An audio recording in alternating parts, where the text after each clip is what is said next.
From Port Antonio, Jamaica to the world, an exercise in literary brilliance. That's been the trajectory of Cornell University professor, poet and essayist Ishion Hutchinson. His latest collection, School of Instructions, is a book-length poem centered on the West Indian participation in World War I.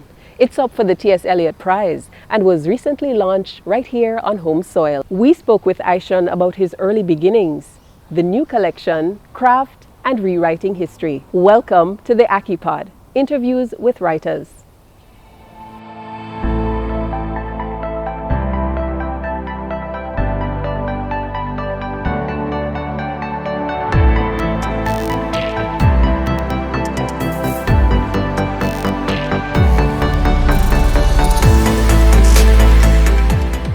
Hi, I'm Yashika Graham for Wild Current Studios, and I'm here with Jamaican writer based in the US, Ishion Hutchinson. He is the author of 3 collections of poetry, including, my book name again? Far District, his very first collection, House of Lords and Commons, and most recently, School of Instructions, which is up for the T.S. Eliot Prize. Yes. I'm very happy to be speaking with you today. Hi. Hi. Thanks for having me. So I am curious about, one always sees these people at different stages, and sometimes you come to prominence and the light is shone on you. So I'm curious about what it was like growing up in Jamaica. What it was like growing up in Jamaica? Growing up in Jamaica, I had a very average Jamaican childhood. From, if you grew up in the country, all of the usual things: going to river, going to beach, a grandmother who sold in the Coronation Market, so you'd hang out with your grandmother there on Saturdays, bored as hell, falling asleep on the cardboard that she'd spread on her stall. Yeah, I went to various schools in St. Thomas and Portland. And did what schoolboys did then, make slingshots, shoot birds. I wasn't very good at any of those, but I was always down. So I think I experienced the full gamut of a Jamaican childhood experience. So were you curious about writing and books in those early years? Yes, very curious. The first book that I remember falling in love with was Treasure Island. Okay, again, probably typical of boys to gender it a little bit, I've heard. But the thing was, I read the book and I knew it wasn't set in Jamaica, less set in Portland, but I felt that was a mistake by the author, and in my head I corrected it all the time. Oh wow! Yes, I would replace the setting of Bristol, and then the South Seas to Port Antonio. So that was all how I approach reading in general. I would remove the foreign settings and relocate them. I see. So you were already crafting in. When you're consuming, you're remaking the work. Yes, in a way. In retrospect, I could say maybe I felt that this place was interesting in itself, and why weren't things set there, So maybe I read as a jealous reader, one who was envious of that places like wherever I was reading about were being articulated. Right. And they name names of, places, and I learned those names. So I wanted to hear the names of places that I grew up in and around on the page. And is that something that stretched into your first collection then of Far District, bringing that to prominence as well? Directly, straight. In fact, it was a sort of obsession with naming. I would call up relatives and remind me the name of so and so place, and I would just write them down. So for a while, I just had a list of place names. Before the book became Far District as the title, there were several names I was thinking of as potential titles. Airy Castle as the title of the book. And it was for a while 4 districts until a mentor said, well, perhaps you should sort of think of these as sort of a collective and, let a potential reader discover for herself the names and see that this district isn't just one, but many. But within a kind of a framework of post-colonial Jamaican society, our experiences are so similar that you could have a collective noun representing symbolically the whole. Yeah. Wow. Talking about whole, I moved to your current collection because it is a single poem in parts. How many parts? Lord God. I think in 5 parts. 5? The first part is just 1 page. So I consider it a part. Okay. And it's about what do you consider a section, what constitutes a part for the poet. And for me, that single page is 1 section of the poem. And it, for instance, the last poem is 1 poem, and that stretches to about 4 or 5 pages, and that is a separate part. Okay.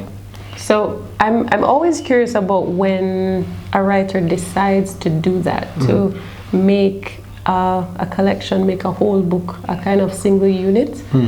And it's especially curious in this case because you're talking about the World War. You're taking us into the West Indian experience of the World War, something that was and that we imagine must have been a jagged experience, and to put that jagged and very shattering experience into a supposed whole, like a single unit, is something that is glaring.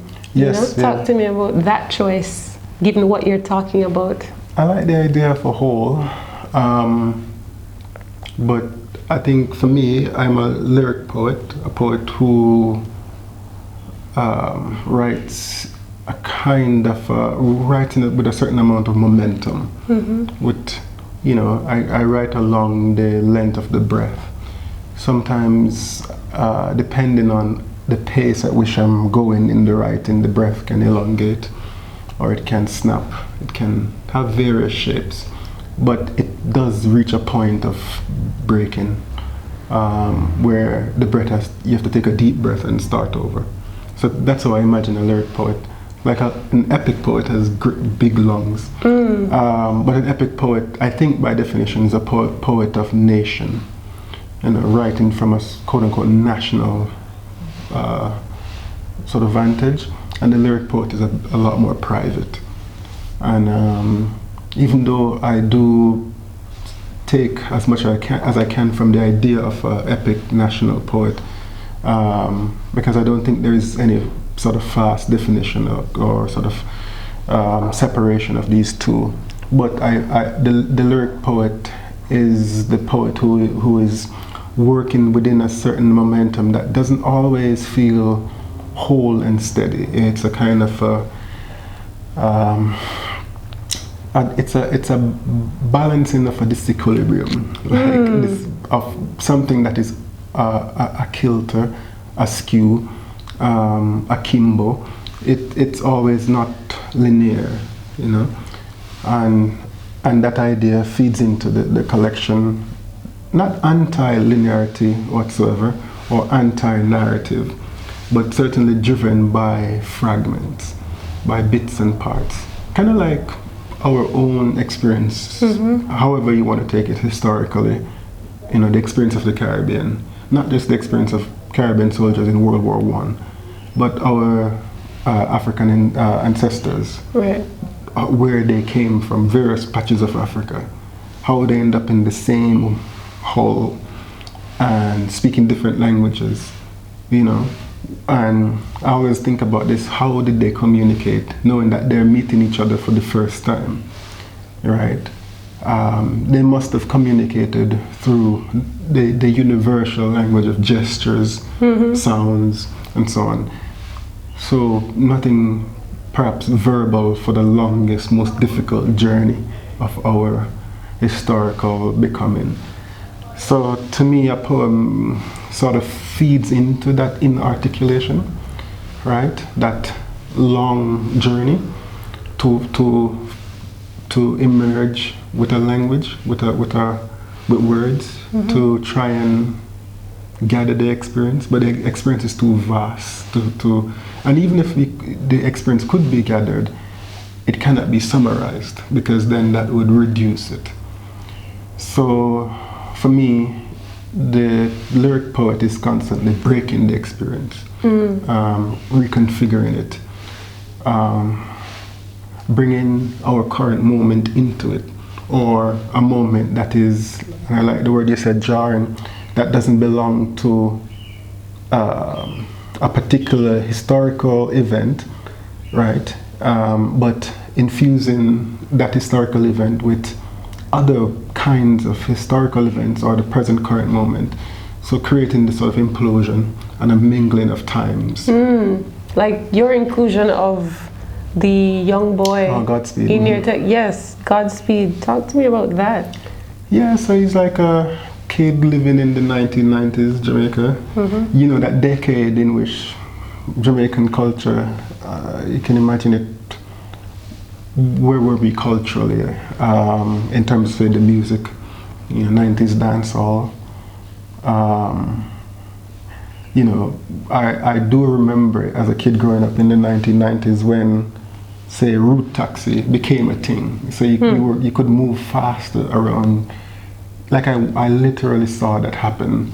You know, I was a kid before when, or maybe this, I'm projecting my kid memory of it. But you know, there was a point when we stopped really taking buses, and now we're in route taxis. So less people, even though you're jam-packed in it, and but you go further, you see more, right, and so on.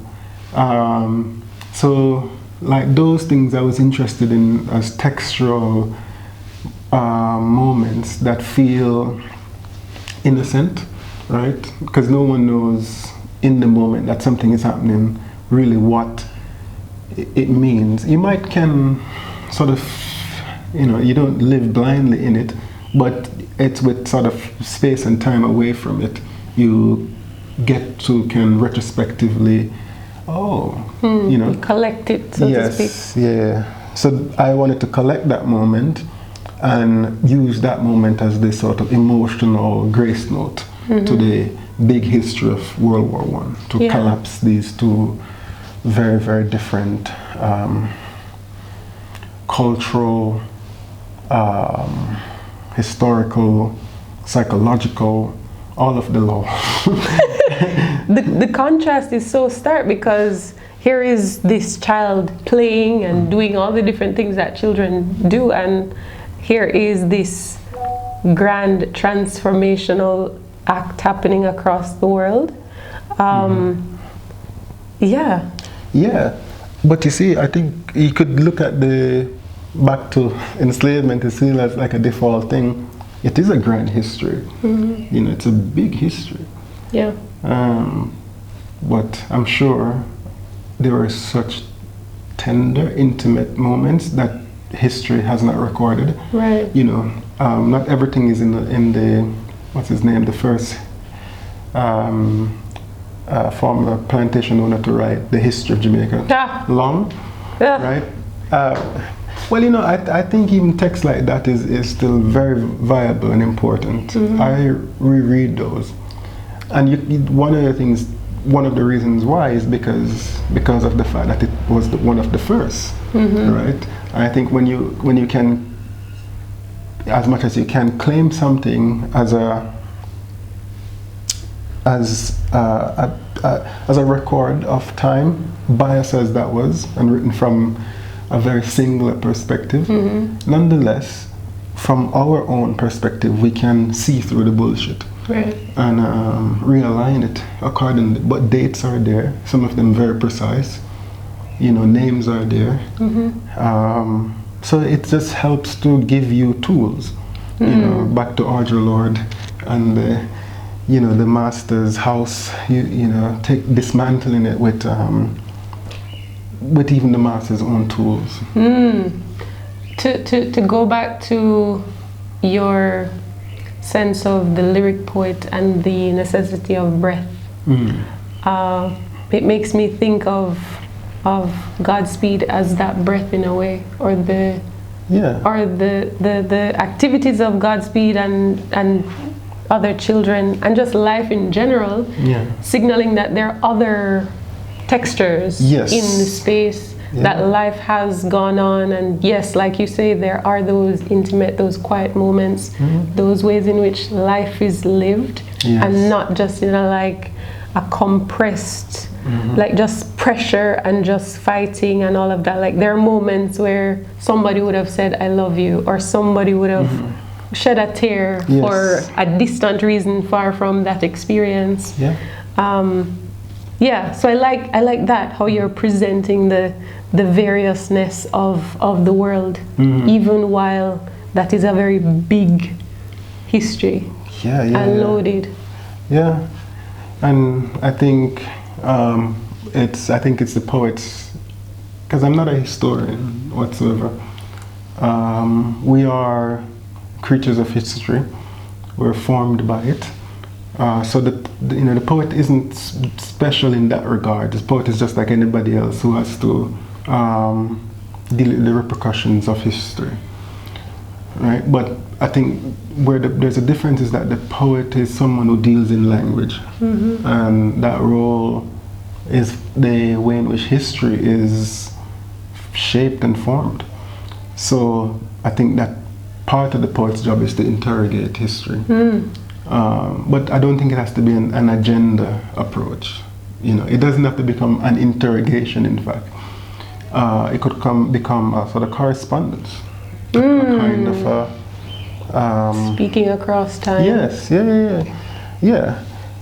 because I just think, careless of what the poet's position is, if the poet calls the self poet, then that person is by default a sort of a rebel, whether that poet is writing love poems or careless of the subject matter. It doesn't matter.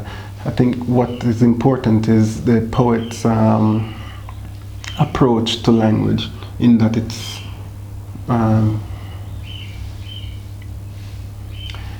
extremely sensitive. It's extremely tuned into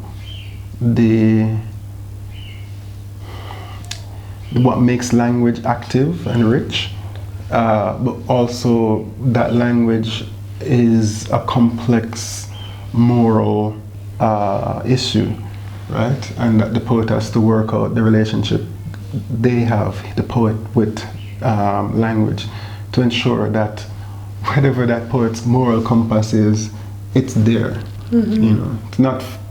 It's of course it's for someone who's interested in the work to judge the work, and then the poet. But the poet will be judged, and the work it might be forgotten. Okay. Or you might find a way forward. There are a lot of sounds in this text, even through, and we spoke about this earlier, about even just scanning through it, you see the sounds, and you see the play, the child play, the kind of ring game experience. I'm curious about even sometimes there's like the energy of a sound system in there. It just feels like there is this section of verse, and then like the DJ jump in for like an interlude or something, and then we get back to verse. I'm curious about what sounds were important for you as you wrote, and perhaps what sounds affected you when you were doing the research, because we don't even talk about that aspect, and I assume that was a very loaded experience too. But what sounds were important for you when you got to writing, and then eventually what sounds were important to leave in the text, like to leave with us, but also which ones haunt you?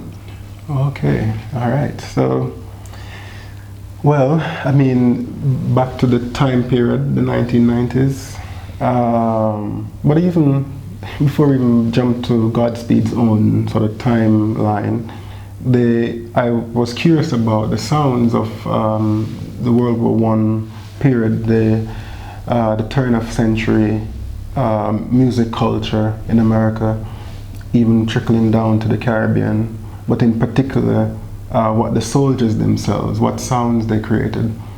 That was also a bit of research because I had to go find books. There are plenty of books that deal with, there's one that I like in particular, I'm going to forget the author's name, but the title is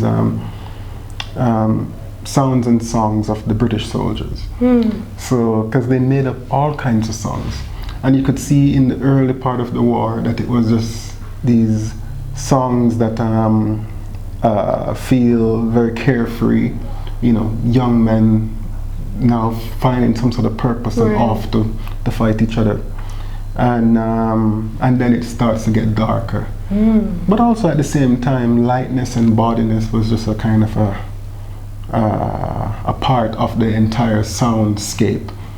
So, and I think that hopefully is felt in the poems, in that you have these lyric moments that are very bawdy, very playful, and that is connected to 90s dancehall, 90s music form. Like the 90s love songs were excruciatingly cheesy.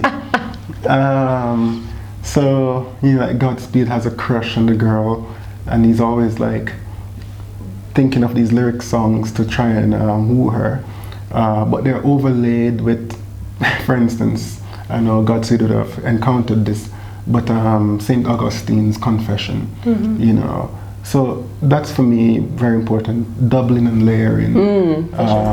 So school of instructions. Okay.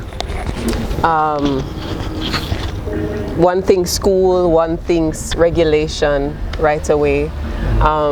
You've engaged a tautology in your title,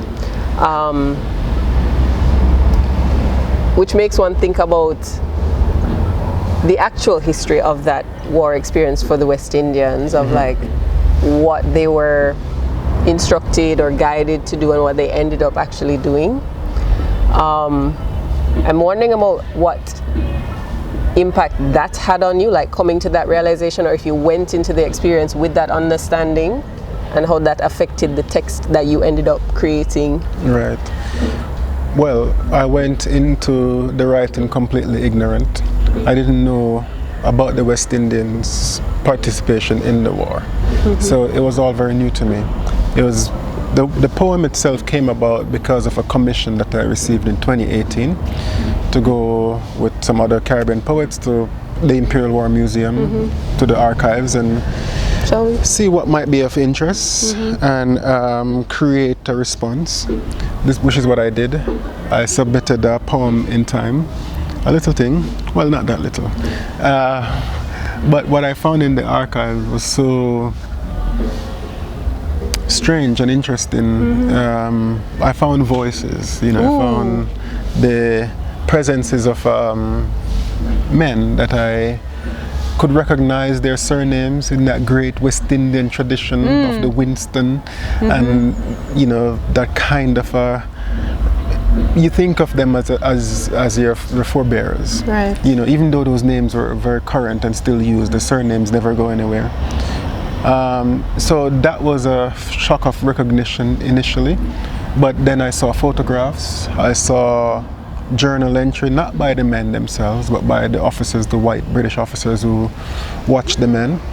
And I found that actually strangely moving, when the white soldiers in the war diary, so to speak, would write the names of the soldiers. P.T.A. Hudson from Clarendon was disembarked to Alexandria, right? So that P.T.A. Private Hudson would just ring familiar to me, right? And to see the name written down and that this man did this, and that's it. You don't get a description of what he looked like. It's not a novel. So there's the officer was doing his job really, and for which I am belatedly grateful, because if it wasn't for that form of record keeping, I wouldn't have had a record to draw on. But then I want to imagine what that Hudson looked like. Right. But what I found actually when drafting the poem, that it was not in the end necessary for me to describe or try to give an imaginative portrait of Hudson. What I had to do was find a language rhythmically that could evoke Hudson, you know, so to create for him a textural grounding, something that is rooted in the very language that his name in some private public archive or hidden away out of sight, you know, exists. So how to bring it into the same language, into a more open space, and that's the beauty of poetry, lyric poetry, in that with a little nudge of music you can create this expansive contour and quote unquote set free a name. So that was my intention in working and reworking the poem. Yeah. To really release the names. Eventually, at the back of the book, I listed several names of veterans and some fallen soldiers from the war who were from Portland. And I, you know, wanted to create a sort of a memorial stone to sort of hold their names.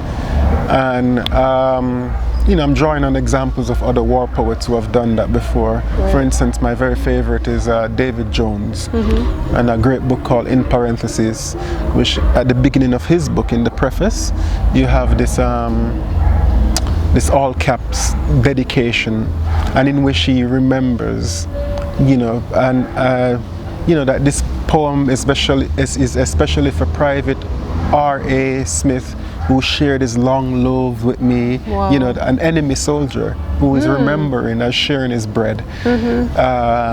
You know, so I wanted to draw on that that sort of a technical, because in a way it all becomes technique. It all becomes a matter of the material being shifted around, being compacted so it can impact. You know, forces, you know, you want forces coming from all directions, not just vertical and horizontal, but what about the other spaces, you know? Because textually you're sort of bound by the up and down with a poem and across with prose.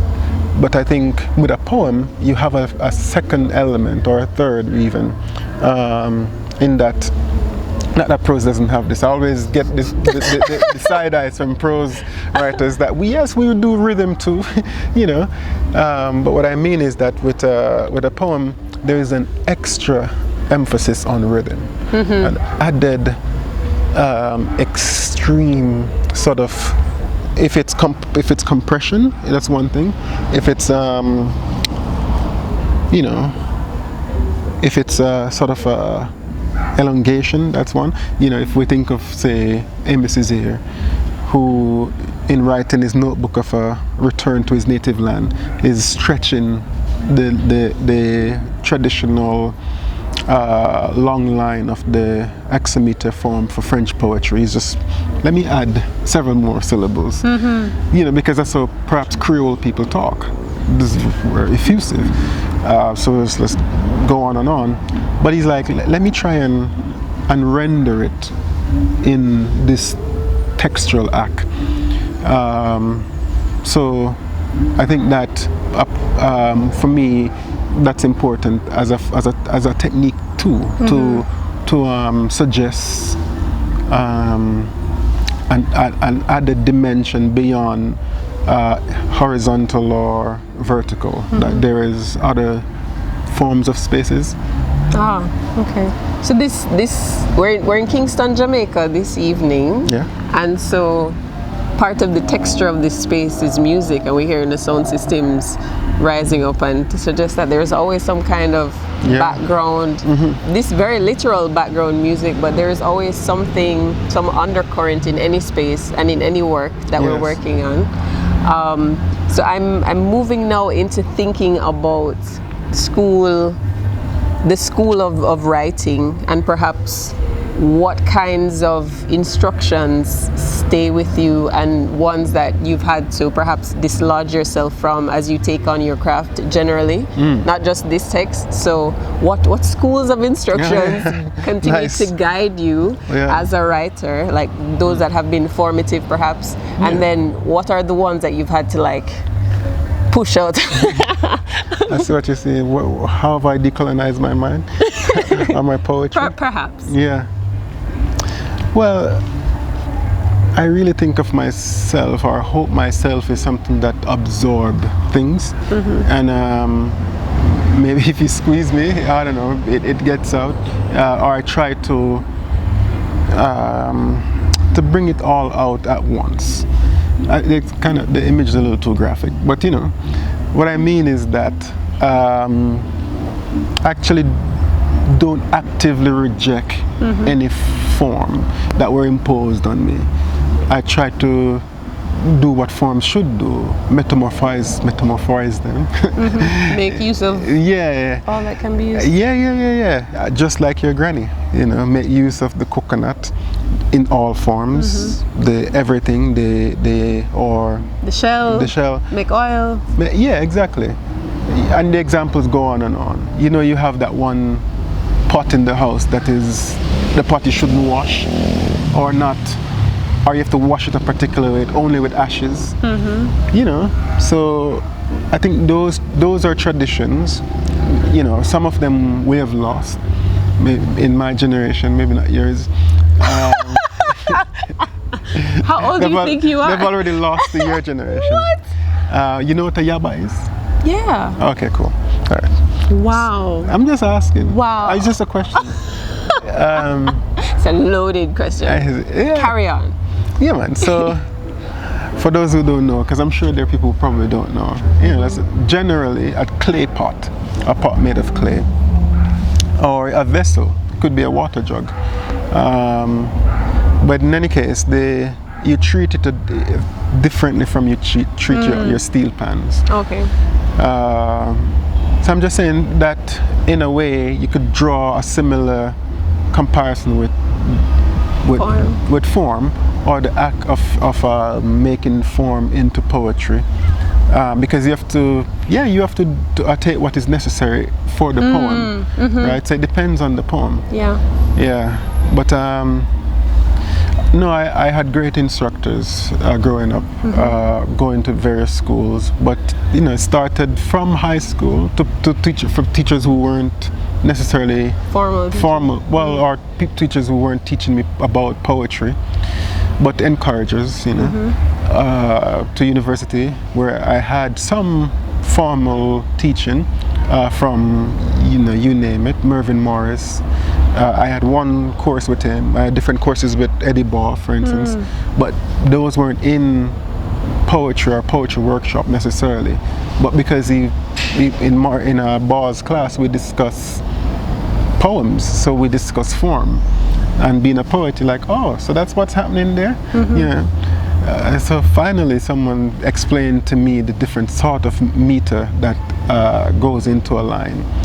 And I'm fortunate to be having that from a poet himself, who was in that moment being an academic scholar. Right.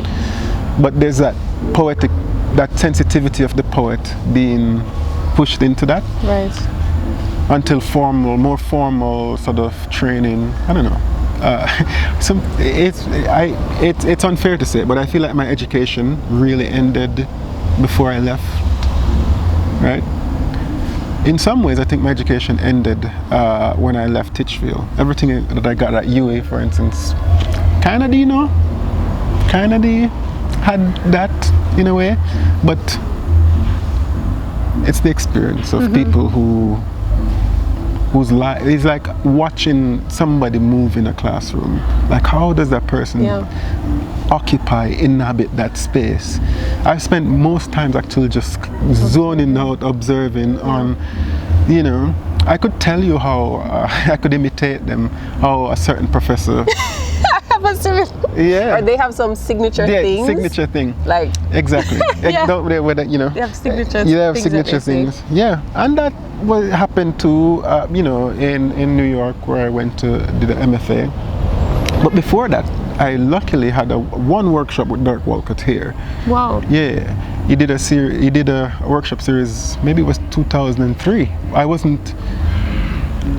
I don't think I was yet a UE student. Or I might have just studied UE. I do remember that I had to come from Portland each day to go to the workshop in Kingston. There was a point when I was a student at UE in the early days where I would just run back to Portland every evening because I just like this town thing.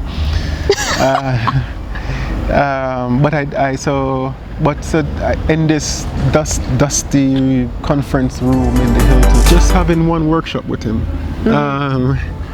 For 1 week, he discussed, to my memory, others might remember it differently, there were 10 of us all together. To my memory, he only talked about a poem called Modern Love by George Meredith. A sonnet sequence, but 16 lines, which just puzzled me from the get-go. What kind of a sonnet has 16 lines? That already, I'm just sitting there wondering, maybe Derek is like fooling us, But it's also sort of in prose form, and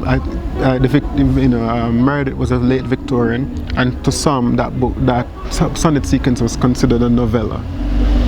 So it's like a novel in verse, supposedly a sonnet sequence with 16 lines.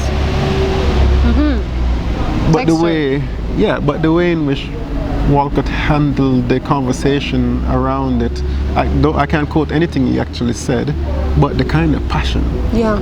To poets, who knows what the destiny of the poets in the room could turn out to be, but he was treating us with the sort of respect that these are people who belong to the same business, the same world as he, and he wasn't trying to, in fact, he wasn't trying to accommodate us in like a sort of a specialized way. He didn't dumb down anything.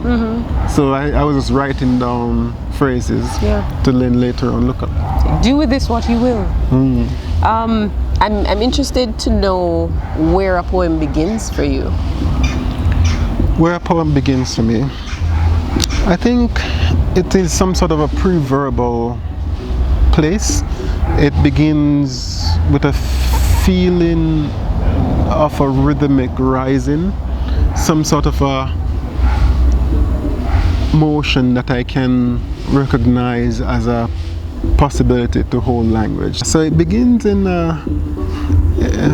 I want to say like in sound, but that's not even quite right, because sometimes it's not even quite sound. It's a motion of sound. And then I'm like, oh, there's something here. It could be, of course, connected to, because I think it's a web of things, an image that rested in the mind. Well, an image has to be formed for me to continue to kind of work it out. Even if it's a kind of poem that is more on the all poems are, but if it feels more rhetorical, even that, I think there has to be some sort of image that drives the poem towards a sound textual image.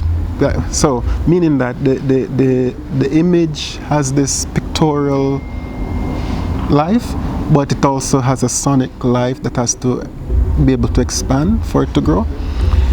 So it starts there, and then I draft a few versions of it. And when is it finished? A poem is never finished but abandoned. Yes. When do you abandon a poem? Or is there no... Oh, I see. So each poem is its own case? Yes, of course, each poem is its own case.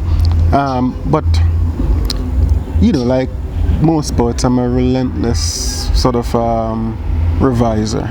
And I tried different ways. I had this stunning moment with one workshop leader once who, whilst going over a poem of mine, did something I thought that was just so genius. He read it from the bottom up. Ooh. And told me to write it that way. And it was spectacular. Wow. Well, you know, so it really worked. Yeah, it worked. But then I tried it again. Nope, didn't work. But I don't know, maybe he saw it, because I never saw him do that same thing again. But you know, you sometimes I'll just cut a poem in the middle and recycle stuff, because it's about play, really. It's about being. I like something that I like a poem that is that work turns on a kind of paradox, right? As if I should be in on the language game. The poet already solved it, you know. So when I read the poems, I'm reading to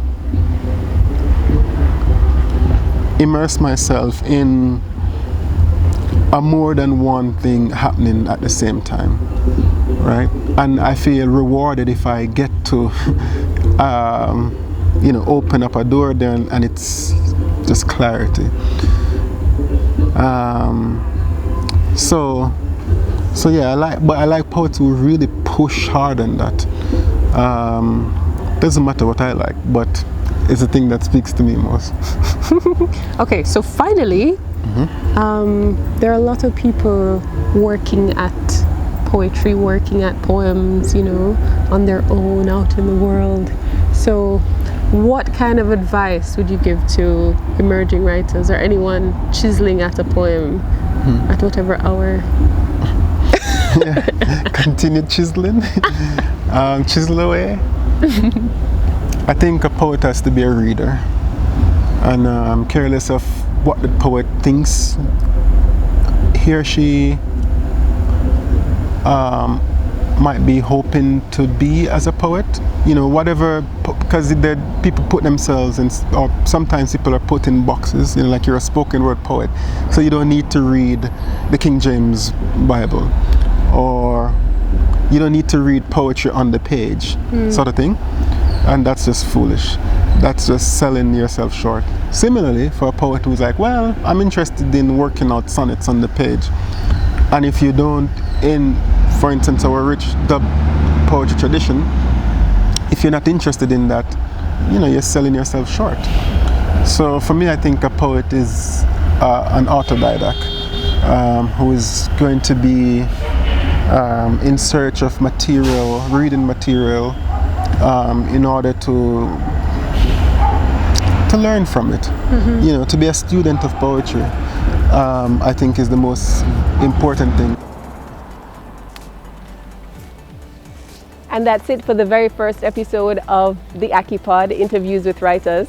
Thanks to our very special guest, Ishion Hutchinson, and thanks to you for tuning in. Be sure to join us for another episode, and don't forget to subscribe to our YouTube channel and follow us on Instagram at wildcurrentstudios. Catch you next time.